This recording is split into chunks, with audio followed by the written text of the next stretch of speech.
Hello friends, नमस्कार। आप सभी को नमस्कार, सभी का वेलकम इस क्लास में। You all are welcome to this class. Live class में जितने स्टूडेंट्स ऑलरेडी ज्वाइन कर चुके हैं वो कंफर्म कर दें क्विकली, आपका ऑडियो वीडियो एक्सेसिबल है। All students in live class who have already joined, please confirm your audio video is okay. Is it accessible to you? तो कर देंगे confirm quickly, your audio video is accessible to you. So chat box में simply लिख दीजिए AV audio video okay. तो चलिए शुरू करते हैं। फ्रेंड, हमारा ये डिस्कशन प्रीवियस सेशन से हम कंटिन्यूशन में कर रहे होंगे। ध्यान रहे, ये हमारी बेस बिल्डिंग क्लास है जिसमें हम पहले कॉन्सेप्ट को डिस्कस करते हैं, फिर उसके रिलेटेड जो क्वेश्चंस हैं उनको डिस्कस करते हैं।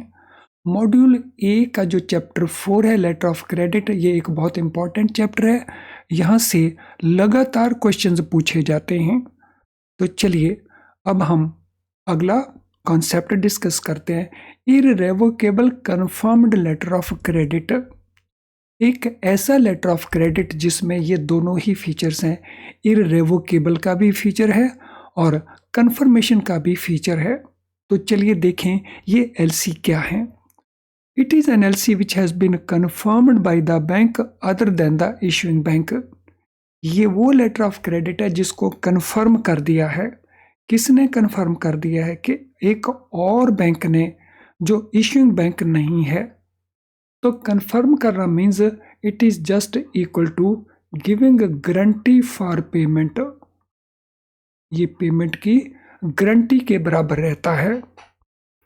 It is generally exporters bank और bank situated in the country of the exporter।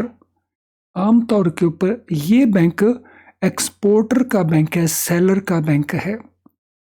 और क्योंकि ये सेलर का बैंक है इसीलिए नॉर्मली ये सेलर के कंट्री में ही लोकेटेड रहता है।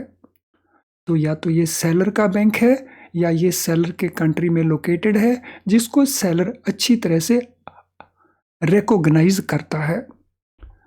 In this LC, an additional undertaking is inserted to pay on receipt of documents conforming to terms and conditions of LC if issuing bank fails to pay। So इस letter of credit में एक additional promise होता है।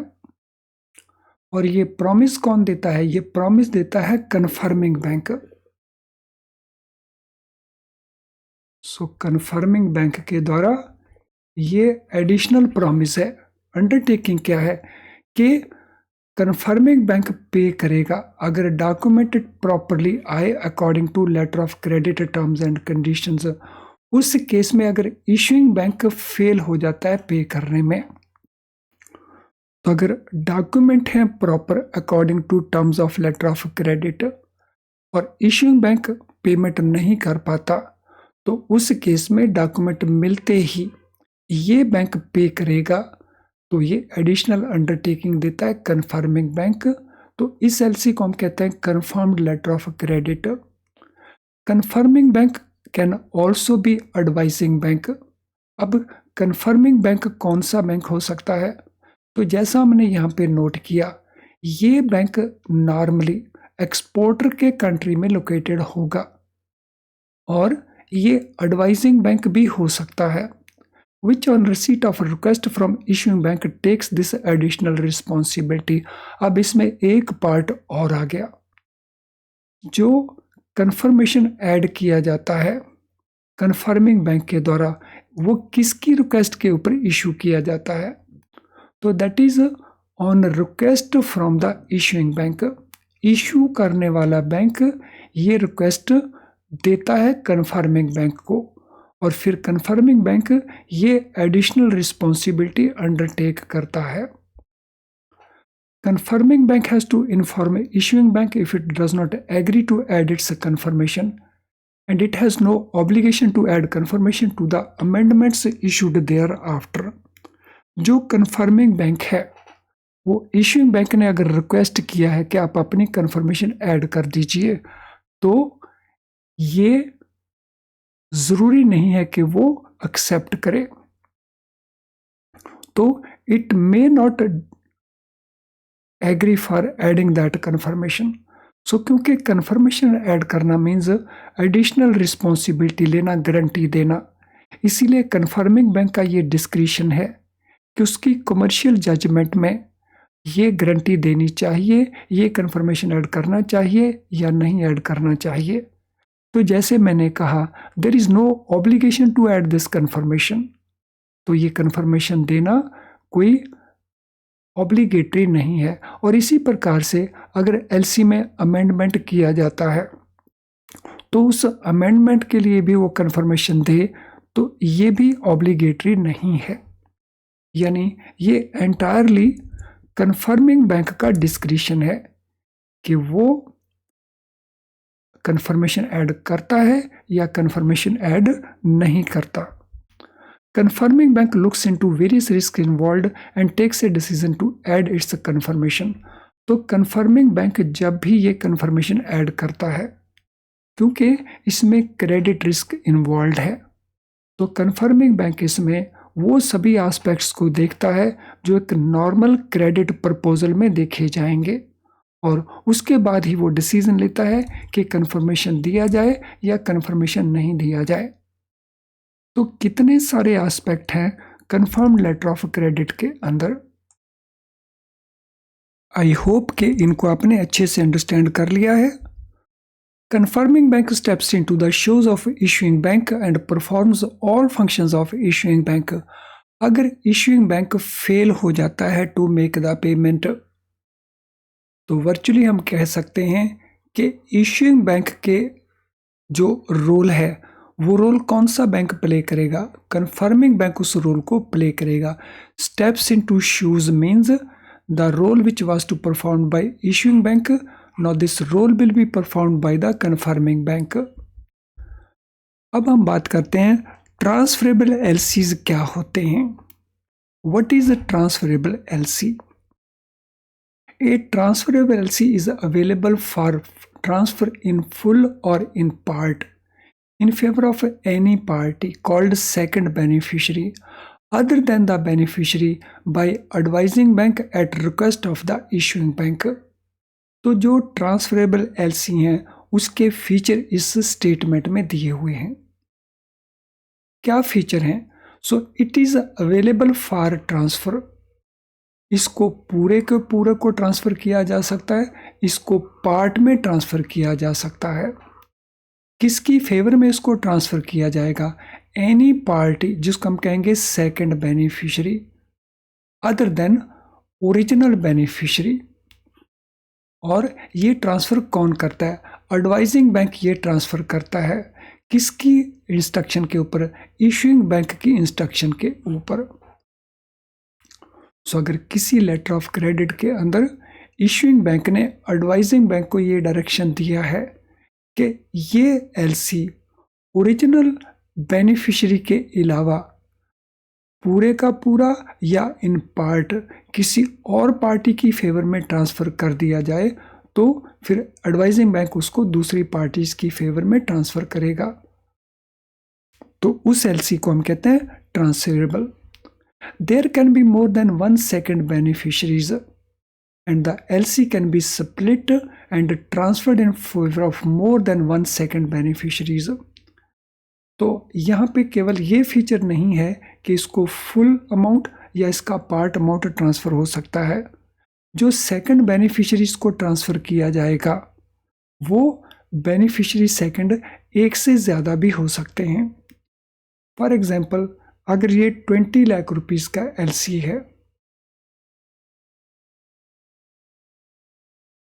तो 20 लाख का LC में से 12 lakh rupees original beneficiary को ट्रांसफ़र किया गया, और इसके अलावा दो और लोग हैं एक्स एंड वाई, इनकी फेवर में लेटर से 5 लाख, इनकी फेवर में लेटर से 3 लाख ये ट्रांसफ़र किया गया, so that total amount becomes ₹20 lakh.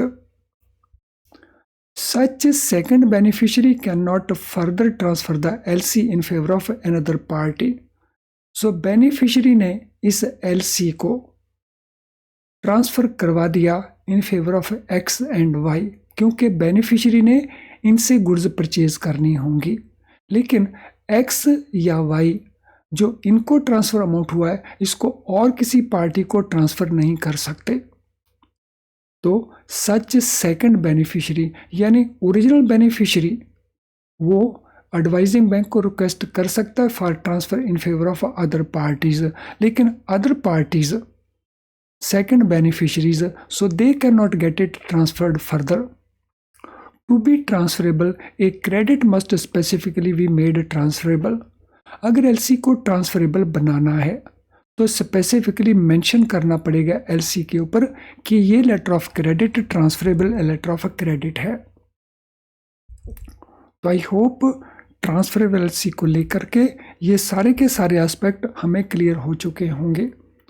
और यहाँ पे एक बात मैं क्लैरिफाई करना चाहता हूँ केवल, तो यहाँ पे हमने बताया है कि ये ट्रांसफरेबल है बाय एडवाइजिंग बैंक, लेकिन बेनिफिशियरी की सहमति के बगैर ये ट्रांसफर्स पॉसिबल नहीं होती हैं। इश्यूइंग बैंक रिक्वेस्ट करता है, डायरेक्ट करता है एडवाइजिंग बैंक को, लेकिन बेनिफिशियरी की कंसेंट उसमें मैंडेटरी है। अब हम बात करेंगे red clause letter of credit को।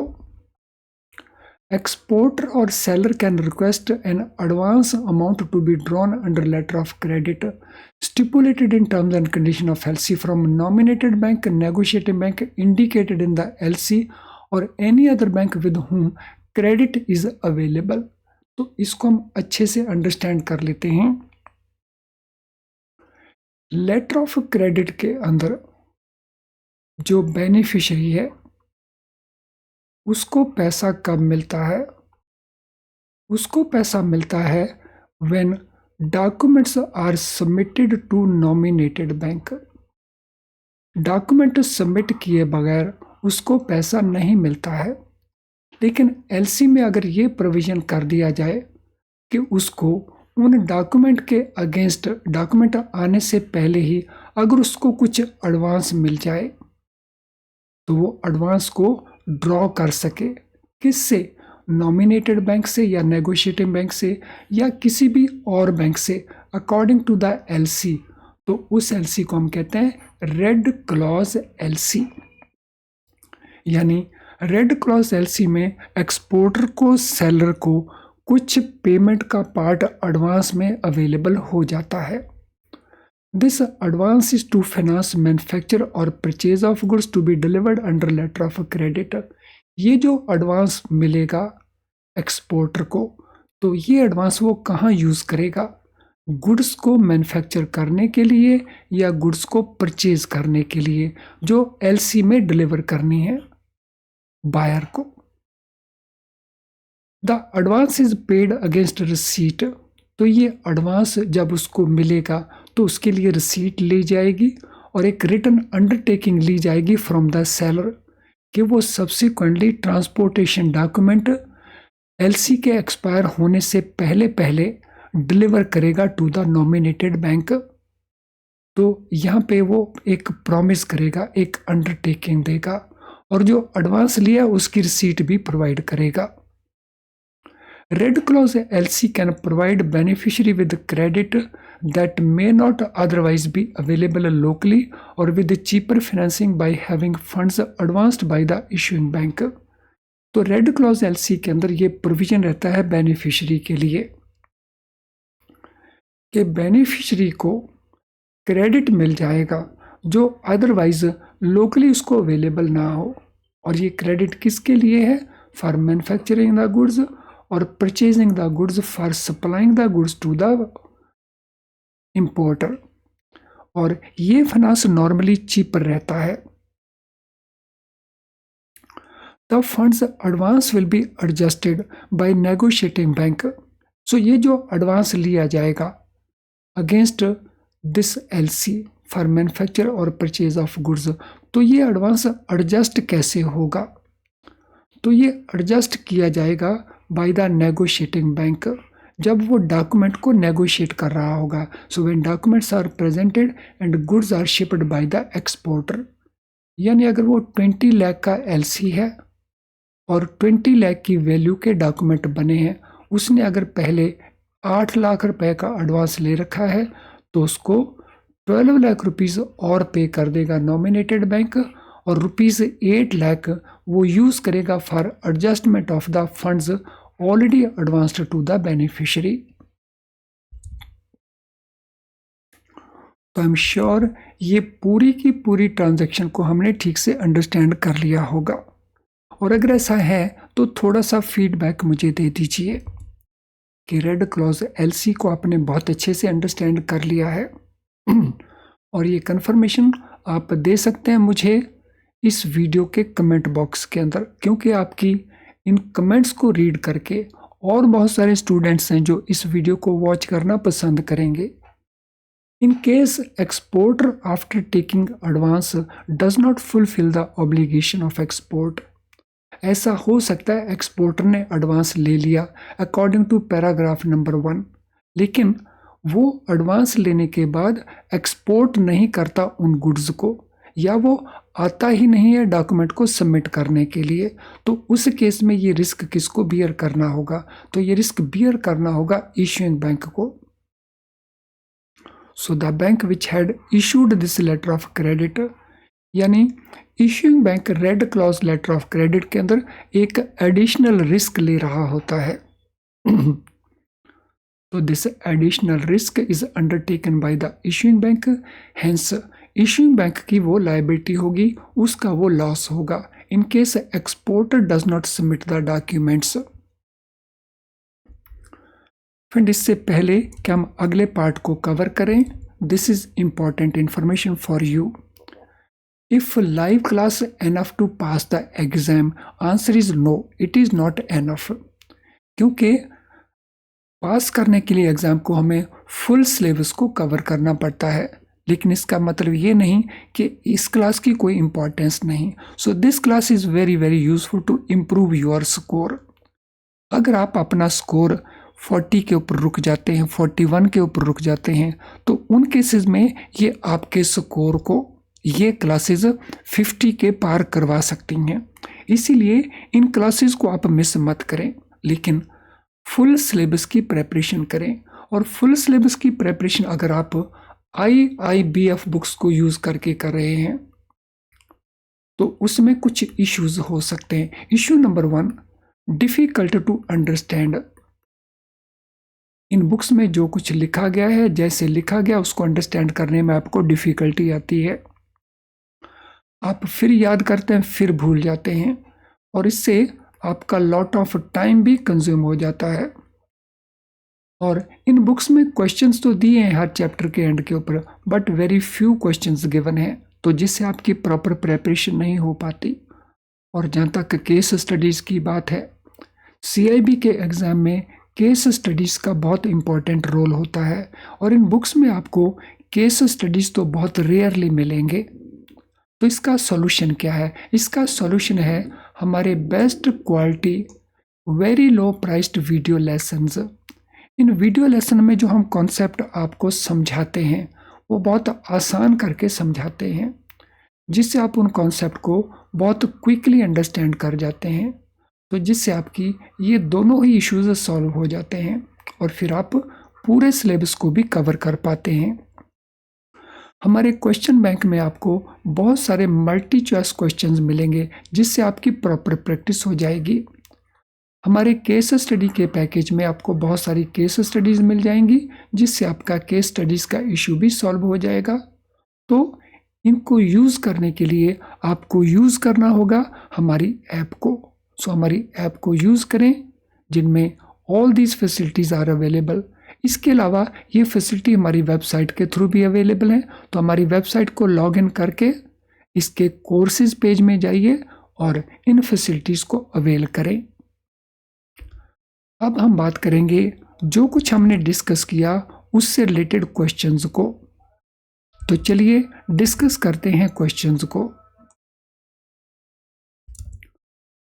व्हाट इज की कैरेक्टरिस्टिक्स ऑफ रेवोकेबल एलसी? जो रेवोकेबल एलसी हैं, जिनको कैंसिल किया जा सकता है, उनका की कैरेक्टरिस्टिक्स क्या हैं?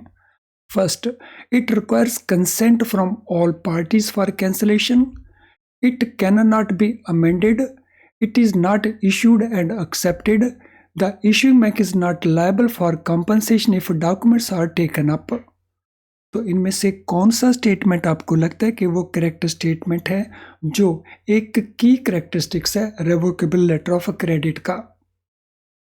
तो देखिए कौन सा ऑप्शन आंसर बनता है। सभी ऑप्शन को केयरफुली रीड करेंगे। It requires consent from all parties, no, ये तो गलत हो गया है। It does not require. It can not be amended, इसको अमेंड किया जा सकता है, तो this also is wrong. Issuing bank liable नहीं होगा for compensation if documents are taken up, no, वो तो लायबल होगा, so this also is wrong. It is not issued and not accepted, yes this is correct, क्योंकि ये uncertainty create करता है, इसीलिए कोई भी पार्टी इस प्रकार के एलसी को ना तो इशू करती है ना उनको एक्सेप्ट करती हैं। Under revocable LC when issuing bank liable to compensate the negotiating bank, revocable LC के अंदर इशूइंग बैंक की लायबिलिटी कब हो जाती है? To make compensation to the negotiating bank only if LC is fully utilised prior to receipt of a cancellation notice. After negotiating bank cancels the LC when LC is amended, तो वो situation कौन सी है जब उसको compensate करना होगा? तो what is that situation when issuing bank is liable to make compensation to the negotiating bank? So only if LC is fully utilized prior to receipt of cancellation notice, after negotiating bank cancels the LC when LC is amended. तो कब liability होगी? सो liability होगी उस case में prior to receipt of cancellation notice, जब negotiating bank ने document take up कर लिए हो। तो यहाँ पे क्वेश्चन में थोड़ी सी कमी है। जब document negotiating bank already negotiate कर चुका हो पार्टली या फुली और उसको नोटिस मिला है आफ्टर मेकिंग दैट नेगोशिएशन, तो उस केस में कॉम्पनसेशन देना होगा by issuing bank to the negotiating bank. What is the characteristics of irrevocable LC under UCP 600? UPCP 600 में irrevocable LC का characteristics क्या माना गया है? It can be amended without consent of the opener. It requires confirmation from negotiating bank. Issuing bank is not committed to payment. It automatically becomes irrevocable if LC is silent. तो कौन सा इसमें characteristics हमें correct लगता है इररेवोकेबल LC को लेकर के?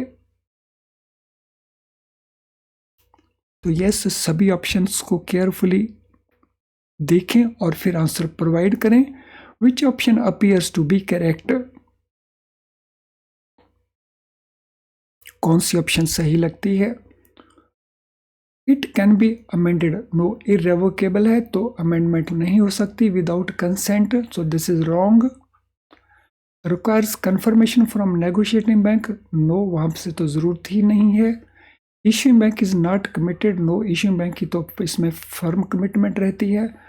It automatically becomes irrevocable if LC is silent, अगर एलसी में कुछ नहीं लिखा जाता तो इसको इररेवोकेबल माना जाएगा। Yes, this is correct. In an irrevocable LC who needs to provide consent for any amendment or cancellation, irrevocable LC में किसकी कंसेंट की जरूरत पड़ती है अगर उसमें अमेंडमेंट करनी हो या उसको कैंसिल करना हो? Only the issuing bank, the beneficiary and the opener, the confirming bank if any, only negotiating bank. तो हमने यहाँ पे आंसर प्रोवाइड करना है किसकी कंफर्मेशन की, किसकी कंसेंट की जरूरत पड़ेगी अगर एलसी को अमेंड करना हो, कैंसिल करना हो in case of irrevocable LC.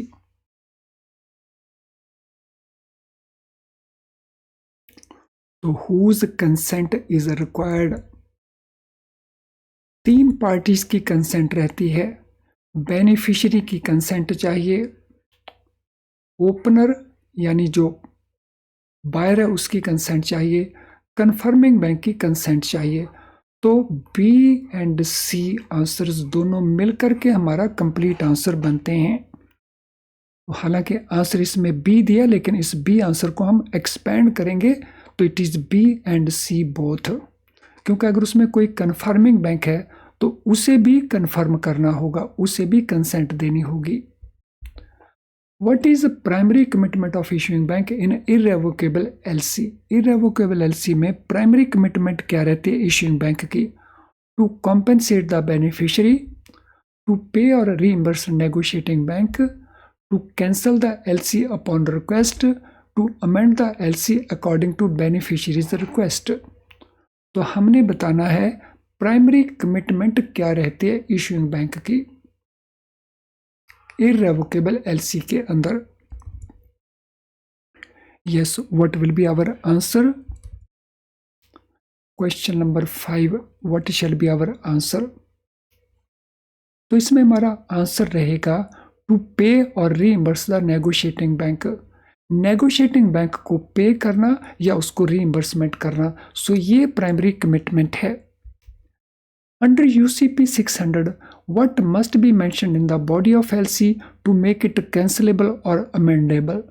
UCP 600 के मुताबिक LC की बॉडी के अंदर क्या मेंशन करना होगा कि अगर हमें बताना चाहें कि ये कैंसिलेबल या अमेंडेबल है। कन्फर्मिंग बैंक कंसेंट ऐड करनी होगी, बेनिफिशरीज की अप्रूवल ऐड करनी होगी, वर्ड रेवोकेबल लिखने होंगे या ओपनर के सिग्नेचर चाहिए होंगे। तो इसमें से क्या मेंशन करना होगा? What must be mentioned in the body of LC to make it cancelable or amendable? तो these words are required to be mentioned. Revocable words specifically mention करने होंगे। अगर कुछ LC में मेंशन नहीं होता तो LC को irrevocable कंसिडर किया जाता है। What is an irrevocable confirmed LC? Irrevocable confirmed LC क्या है? LC issued by exporters bank, LC confirmed by confirming bank, LC with no additional undertaking या LC with changeable confirmation status. So question number 7 क्या answer बनेगा question number 7 के लिए? What is the answer for question number 7? तो ये वो LC है जिसको कंफर्म करता है confirming bank. So this LC is confirmed by confirming bank. So this is our option answer. Confirm करना means virtually giving a guarantee on behalf of issuing bank. Who typically confirms an irrevocable confirmed letter of credit? तो ये confirmation आमतौर के ऊपर कौन देता है? Importer का bank, issuing bank, confirming bank या एडवाइजिंग बैंक? तो हु टिपिकली कन्फर्म्स दिस? तो ये कंफर्मेशन कौन ऐड करता है? तो it is issued by confirming bank, और कन्फर्मिंग बैंक नॉर्मली एक्सपोर्टर का बैंक रहता है। What additional undertaking is inserted in irrevocable confirmed letter of credit? Irrevocable confirmed letter of credit में क्या एडिशनल अंडरटेकिंग इंसर्ट होती है? पेमेंट अपॉन शिपमेंट का, payment on exporter's request, payment on receipt of document conforming to LC, payment after confirmation by advising bank. तो इनमें से कौन सी additional undertaking insert की जाएगी in confirmed irrevocable LC? Question number 9। तो क्या आंसर रहेगा क्वेश्चन नंबर 9 के लिए?